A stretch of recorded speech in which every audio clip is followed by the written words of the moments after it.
Bonjour à toutes et tous et bienvenue dans ce tuto numéro 2 consacré au Canon EOS M5, donc qui sera une vidéo d'overview sur l'appareil photo, l'ergonomie générale de l'extérieur du boîtier, donc à quoi correspondent de base toutes les fonctions, et je vais peut-être parler de comment j'ai remappé l'appareil photo pour moi. Donc si j'ai pas mis l'objectif devant, c'est parce que c'était ce petit EF 10-18 pour réflexe, mais devant l'appareil photo on ne voyait plus l'appareil photo et donc j'ai choisi de vous le montrer comme ça. Donc on va commencer du coup par l'avant du boîtier, donc comme vous le voyez il y a marqué EOS ici. Donc ce qu'on va voir en premier c'est la LED orange, pas très agréable lorsque vous faites des photos, surtout pour vos sujets photographiés, donc ça servira à la fois à vous indiquer lorsque vous êtes en retardateur le temps à attendre, puisque la fréquence de la LED va changer en fonction du moment fatidique de la photo, et ça vous aidera aussi si vous avez mis sur on, ça servira de lampe d'assistance pour faire l'autofocus. Ce que vous pouvez voir à côté, c'est un petit trou qu'on trouve aussi de l'autre côté et qui va être votre micro d'appareil photo de base. Moi j'aurais tendance à vous dire qu'il faut pas utiliser ça, mais plus un micro externe, parce que là ce que vous voyez c'est que ça va directement être autour de la monture, et comme les STM, enfin, certains STM ont un petit bruit de une espèce de sifflement, enfin de ronflement on va dire, ça va peut-être vous déranger, mais voilà. Donc après on va avoir le bouton de déverrouillage de votre objectif ici. Au-dessus on aura le flash qui n'est pas visible là. De l'autre côté, mais on le verra mieux au-dessus, on a notre bouton de déverrouillage du flash qui sur cet appareil photo est mécanique et non pas électromagnétique.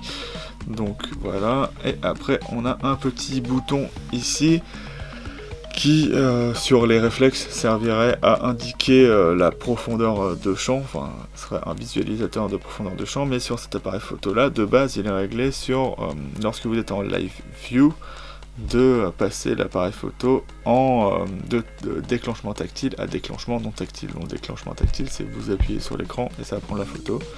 Je trouve pas ça pratique de l'avoir forcément mis là, mais voilà.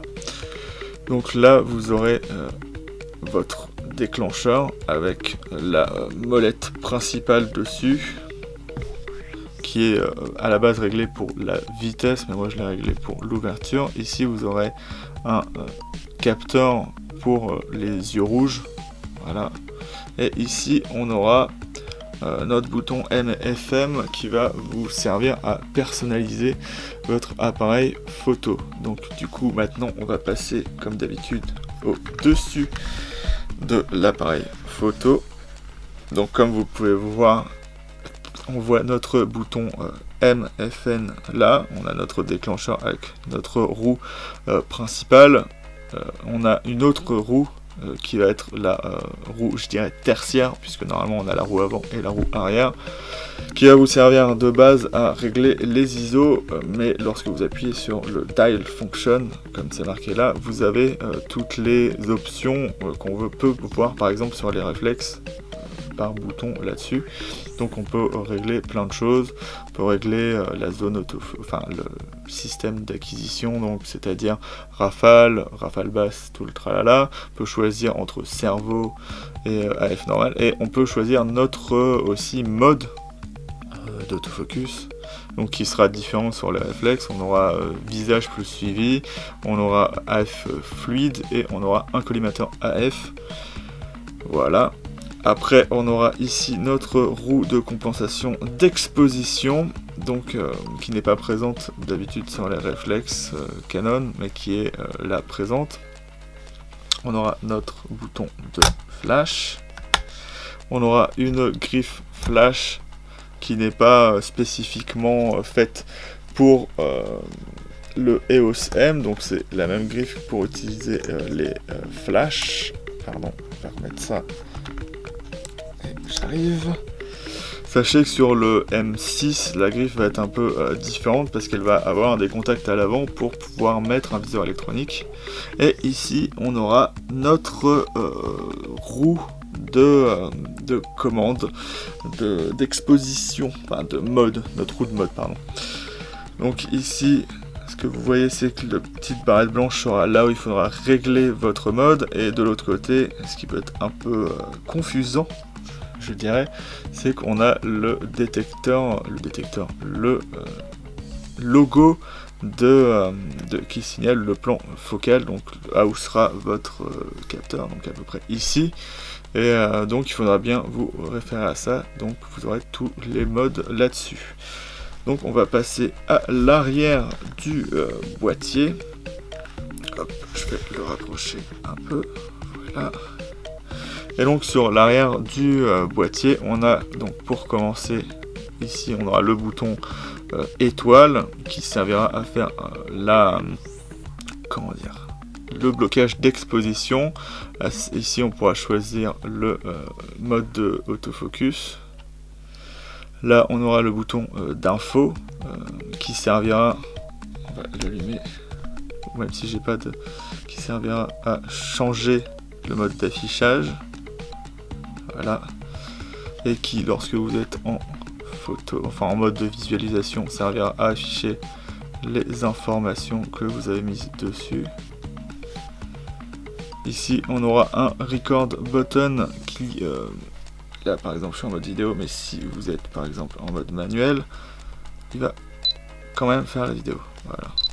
Donc c'est ce qu'il faut savoir, ça marche pas exactement comme un réflexe Canon, il faudrait pas être exactement dans le mode que vous êtes pour que ça marche. Donc voilà.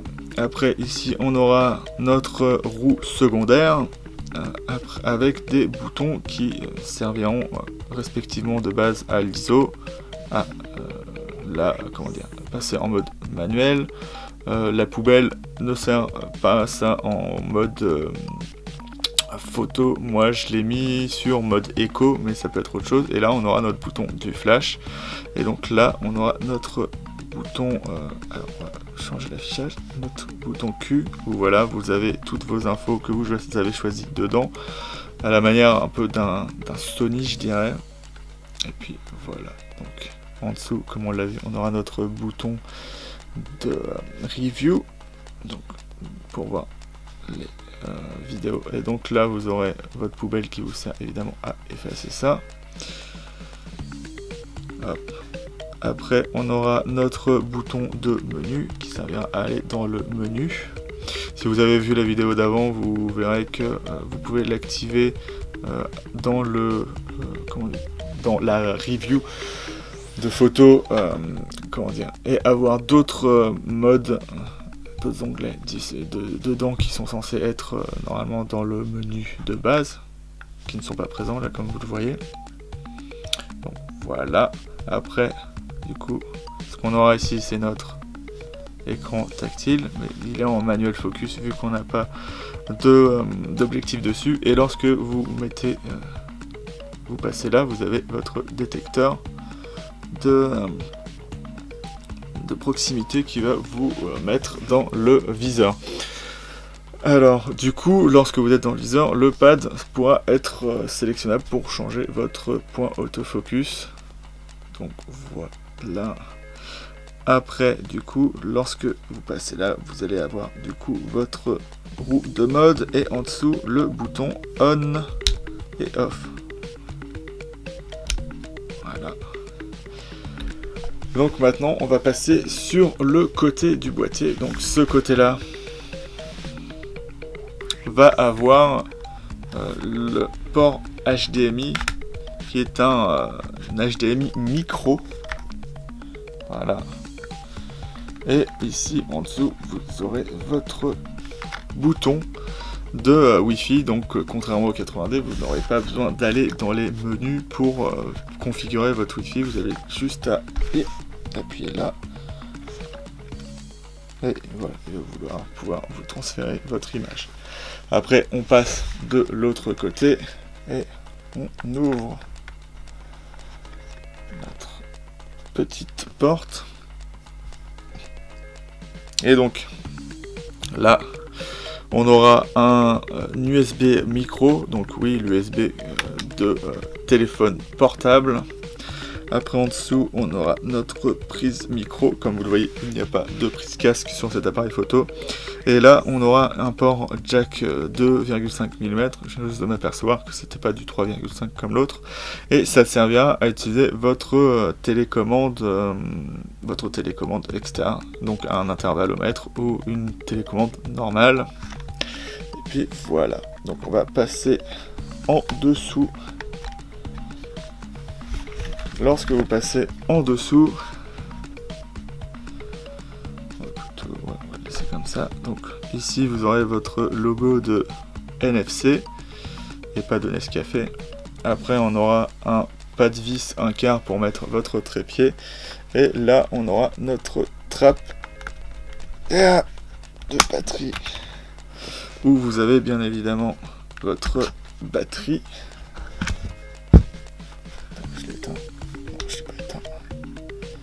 Et votre carte mémoire.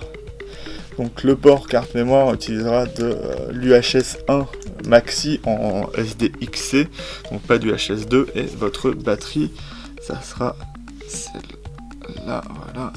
Donc c'est une LPE17 comme sur la série des Rebelle ou des 800, 750, 760, 77D récents. Donc c'est une batterie relativement peu chère, on peut la trouver dans les 50 balles, mais ça reste cher. Et l'autonomie est plutôt pas mal avec cet appareil photo, notamment parce qu'il se met en veille.